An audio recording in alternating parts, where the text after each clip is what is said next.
Բարև սիրելի հայրենակիցներ, ես այժմ գտնվում եմ Թբիլիսիում, այսօր այստեղ վարդատոնն է նշվում։ Ինչպես գիտեք, վարդատոնը հիմնվել է Հովհաննես Թուլթումանյանի կողմից դեռ 1914 թվականին եւ շատ կարևոր տոն է դարձել թիֆլիսահայերի համար, շատ գեղեցիկ տոն, այսօր Թիֆլիսի փողոցները, հատկապես կենտրոնը լցված են Սայաթ Նովայի երգերով, հայկական երգու պարով, դրա համար ես հիմա գտնվում եմ Թբիլիսիում, բայց նույն ժամանակ որոշեցի անպայման շատ մի կարճ հաղորդում պատրաստել, քանի որ հիմա այնպիսի բարդ լարված իրավիճակ է Հայաստանի շուրջ, որ ամեն մի օրը կարևոր է եւ ես չեմ ցանկանում այսօր չլինել այստեղ ձեզ հետ միասին, քանի որ ինչպես մենք բոլորս տեսնում ենք, բավականին ծանր է, իրոք ծանր է իրավիճակը Հայաստանի շուրջ եւ Հայաստանը պետք է կողմնորոշվի։ Հայաստանի խորհրդարանական ընտրությունները շատ կարևոր են, որպեսզի երկիրը վերջնական կողմնորոշվի, թե ուր է գնում։ Եվ այսօր սպառնալիքներ է հնչեցրել նաև Ալեքսանդր Լուկաշենկոն Հայաստանի հասցեին եւ աջակցություն է հայտնել, իր աջակցությունն է հայտնել Ուկրաինայի նախագահ Զելենսկին։ Չափազանց կարևոր է, որ մենք ահա մի քանի խոսքով անդրադառնանք այս ամենին։ Ուրեմն ինչ է ասում Լուկաշենկոն։ Լուկաշենկոն փաստացի կրկնել է նույնը, ինչ ասել է Վլադիմիր Պուտինը։ Ասում է, որ ուկրաինացիներն էլ էին ընտրում Եվրոպայի ուղին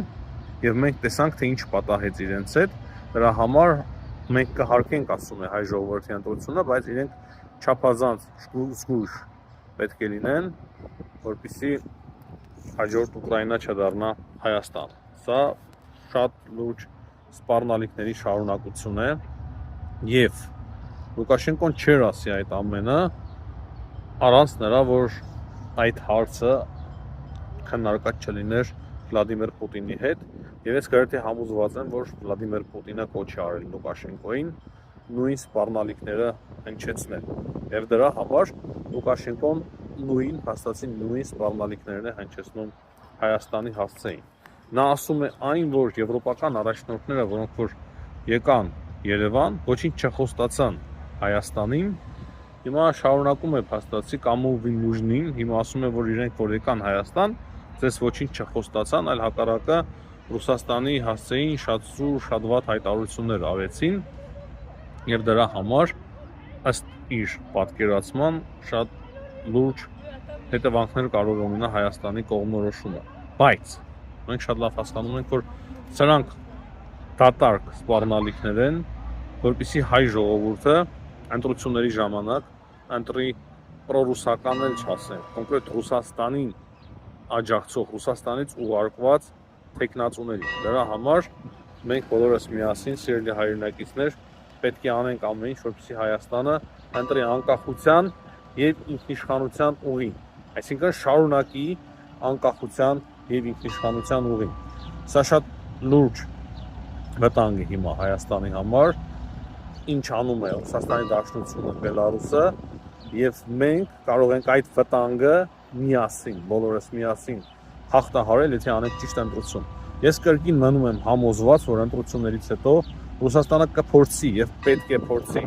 առողջ տրամաբանության համաձայն, պետք է փորձի հարաբերությունները կարգավորել Հայաստանի հետ։ Մենք տեսնում ենք ահա այդ հայտարարությունների, սուր հայտարարությունների ֆոնին, որ Հայաստանից ոչ մի սուր հայտարարություն չի հնչում։ Այսինքն Հայաստանը արհեստական չի լարում եւ ընթացք չի տալիս ռուսական սպառնալիքների։ Սա չափազանց կարևոր է։ Եվ սրանից ելնելով ես համոզված եմ, որ Հայաստանի իշխանությունները ամեն ինչ կանեն, որպեսզի իրավիճակը ել ավելի չլարվի եւ դրանով չվտանգվի Հայաստանի անկախությունը եւ ինքնիշխանությունը։ Բայց մենք չենք էլ կարող թույլ տալ, որպեսզի Հայաստանում կան այնպիսի ուժեր, որոնք որ ոչնչացնեն այս անկախությունը եւ ինքնիշխանությունը։ Դրա համար շատ կարեւոր է հիմա ընտրություն կատարել։ Ինչ է ասել Զելենսկին։ Զելենսկին փաստացի շատ լավ տեսել եւ նկատել է այդ բոլոր սպառնալիքները, որոնք որ արվում են Հայաստանի հասցեին եւ ասում է, որ միակ չէ Հայաստանը։ Մոլդովայի հասցեին նմանը տեղի ունենում, Բալթյան երկրների հասցեին, Վրաստանի ժողովրդին պետք է աջակցենք, ասում է Զելենսկին Հայաստանին եւ Հայաստանի ժողովրդին, դրա համար Եվրամիությունը պետք է արձագանքի։ Եվ ես էլ կարծում եմ, որ իրոք Եվրամիությունը պետք է աջակցի Հայաստանին, պետք է մտածեն, թե ինչ ձևով են հիմա աջակցում, այս հիբրդային պատերազմների դեմ պայքարի մասով Չափազանց կարևոր է, որ հիմա աջակցում են։ Մենք տեսանք նաև Եվրանյուսի հրապարակումը, ըստ որի փաստացի հարցումների Հայաստանի վարչապետ Նիկոլ Փաշինյանին աջակցում են մոտ 65% քաղաքացիներ, այսինքն շատ նման են մնացած հարցումներին եւ ես գրեթե համոզված եմ այս բոլոր հարցումների վրա հիմնվելով եւ ոչ միայն հարցումների, այլ նաեւ տեսնում ենք նախընտրական ծրագրեր, այդ ամենի վրա հիմնվելով մենք տեսնում ենք, որ իրոք ժողովրդական աջակցություն ունի այսօրվա վարչապետը եւ դրա համար պետք է որ այդ աջակցությունը չնվազի, չպետք է ասենք որ հա ունի աջակցություն, ուրեմն ոչինչ չի պատահի, ամեն ինչ լավ կլինի, չէ, յուրաքանչյուր մեկը պետք է գնա ընտրության, եթե նույնիսկ կա մարդիկ, որոնք որ չեն ցանկանում աջակցել ներկայիս Հայաստանի իշխանություններին, ապա պետք է աջակցեն ժողովրդավարական ուժերին, որպեսզի Հայաստանում անդիմափոխություն տեղի ունենա։ Եթե Հայաստանում անդիմափոխություն տեղի չունենա, վաղը մյուս օրը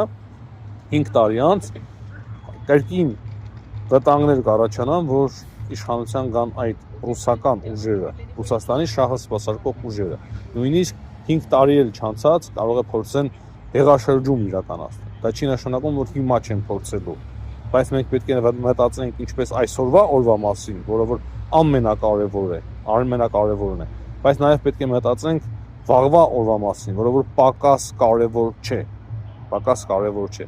Դրա համար շատ կարևոր է, որ Հայաստանում տեղի ունենա նաև անդիմափոխություն։ Ես հույսով եմ, որ Փաշինյանը ստանալով սահմանադրական մեծամասնություն Հայաստանի խորհրդարանում, անպայման Հայաստանի խորհրդարանում կհայտնվեն նաև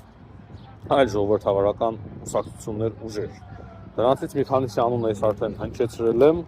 կարծում եմ բոլորս էլ մեծ հաշվով միակարծիք ենք, որ այդ ուժերի ներկայությունը չափազանց կարևոր է Հայաստանում։ Քիչ առաջ տեսա նաև Մհեր Գրիգորյանի հայտարարությունը Հայաստանին, որ հիմա շտապեցնում են մտնել դուրս գալ ԵԱՏՄ-ից, նա ասաց, որ մենք դեռևս այդպիսի օրակարգ չունենք։ Եվ Հայաստանը կրկին ասում է, որ մենք չունենք օրակարգ այս պահին դուրս գալու ԵԱՏՄ-ից։ Այսինքն մեզ մի շտապեցնեք, մենք այս որոշումը կկայացնենք։ Ես համոզված եմ, որ միանշանակ կկայացնենք, բայց այն ժամանակ կկայացնենք, երբ դրա ժամանակը գա, սիրելի հայրենակիցներ։ Ահա այս եթերը դրա համար որոշեցի պատրաստել, սիրելի հայրենակիցներ, որովհետև կրկնեմ յուրաքանչյուր մի օր մեծ կարևորություն ունի Հայաստանի ապագայի համար, Հայաստանի ճակատագրի համար։ Վաղը արդեն մենք կշարունակենք մեր ստուդիայում մեր աշխատանքը։ Հաջողություն եմ մաղթում բոլորին, ցտեսություն, հանդիպենք։